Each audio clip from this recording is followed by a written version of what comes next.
coach, moi je le demande humblement de démissionner sur le terrain. Et tu demandes combien de temps? Parce que finalement, vous demandez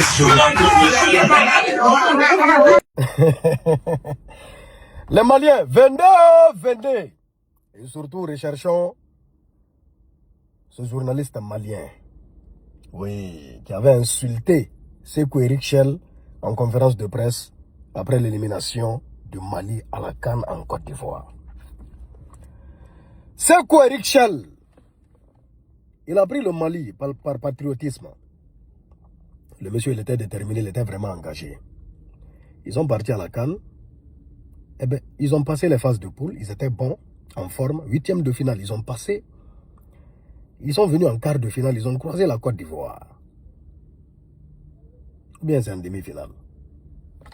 Mali-Côte d'Ivoire, là, c'était demi-finale ou bien c'était un quart de finale. Hein? Voilà, c'était un quart de finale. En quart de finale, la 87e minute. Oui, 89e minute. Ouadengra, voilà. Ils ont croisé la Côte d'Ivoire en quart de finale. On sait que la Côte d'Ivoire, c'est la bête noire du Mali. Eh bien, ils ont éliminé Mali en quart de finale, malgré que Mali a travaillé et tout ça là. On avait vu Eric Shell le jour-là en pleurs. Il était déçu, il était touché. C'est-à-dire sa tête chauffait. Il a fallu qu'on verse de l'eau sur sa tête pour refroidir sa tête chauve qui chauffait vraiment parce que bon, c'est-à-dire son cerveau même était en ébullition. Il était à 100 degrés Celsius, ça bouillait. Après ça, en conférence de presse, voici un journaliste qui lui sort devant tout le monde. Coach, je vous demande de démissionner. Il s'est senti ému et frustré. C'est-à-dire ils ont rigolé, ricané sur lui. C'est-à-dire parce que le Mali a été éliminé en quart de finale par la Côte d'Ivoire. Et après, le pire, la Fédération malienne de football l'a licencié sans préavis. C'est-à-dire qu'ils ne l'ont même pas informé. Ils ne l'ont pas informé. Ils ont fait un post. Ils ont fait un post sur Facebook. Et ce n'est pas lui qui apprend, hein, c'est sa maman qui voit ce post sur Facebook, hein, et qui informe son fils que il a été licencié. Hein. Elle a vu un post sur Facebook qui dit franchement qu'il l'a libéré. Maintenant, c'est pas facile.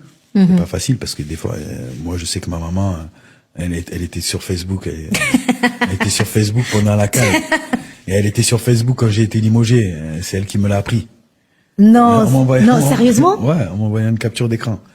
Attends, c'est ta mère qui t'a appris que tu as été limogé de l'équipe nationale? C'est une insulte. C'est une insulte. C'est-à-dire, il a été vraiment... Non, il a été remercié de la plus mauvaise des manières. Pourtant, c'est un Malien qui voulait bien faire. Donc lui là, vous êtes sûr que même en rêve, lui peut reprendre le Mali? Hein? Comme vous aviez vu, le Nigeria l'a récupéré et franchement, il est en train de briller, le Nigeria brille.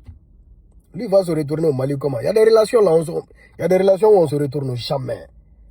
Il y a des relations où on se retourne jamais, plus grand jamais. Pourquoi? Pas parce qu'on n'aime pas la personne peut-être, mais parce que la manière de séparation a été vraiment violente et brutale.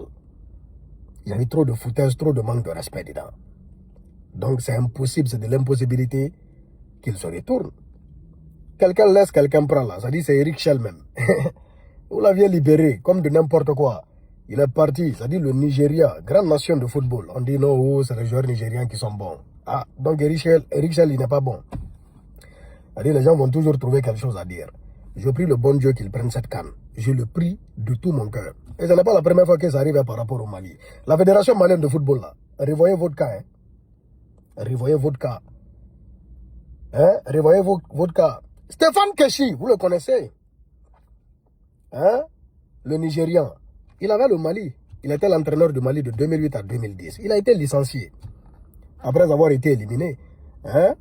En premier, voilà, à la première phase de la CAN. Il a été récupéré par le Nigeria, son pays. 3 ans après, il est sacré champion d'Afrique avec le Nigeria en 2013. C'est le Nigeria qui avait soulevé la coupe avec qui Stéphane Keshi, qui est décédé après en 2016. Paix à son âme. Et lui-même, il a été, en tout cas, champion d'Afrique en tant que joueur et champion d'Afrique en tant qu'entraîneur après avoir été libéré par le Mali. Donc, si le Mali libère un entraîneur, c'est là qu'il devient quelqu'un, c'est là qu'il brille. Là, vous aviez libéré Eric Chell. Eric Chell s'en va comme ça pour prendre la canne. Parce que bon, je ne vois pas quelqu'un qui est en forme plus que le Nigeria. Le Nigeria va toucher le Maroc et ils vont jouer la finale. Je souhaite que le Sénégal aussi frappe l'Égypte et on va voir vraiment une finale CEDEAO, une finale qui sera vraiment à la hauteur. Et si le Nigeria prend, si Eric Chell soulève ça là, c'est que vraiment c'est le karma. C'est le karma, l'humiliation. C'est pourquoi il y a de ces humiliations, ne prends pas ça mal. C'est que c'est l'élévation qui arrive devant. Ça c'est Eric Chell. Vous l'aviez jeté comme de n'importe quoi. Donc il peut, quel qu'en soit son amour pour le Mali, il peut jamais, plus grand jamais reprendre l'équipe nationale du Mali. C'est fini ça. Le journaliste là, j'espère que il a envie de voir vraiment la tête de ce journaliste en ce moment. Big Soul 224.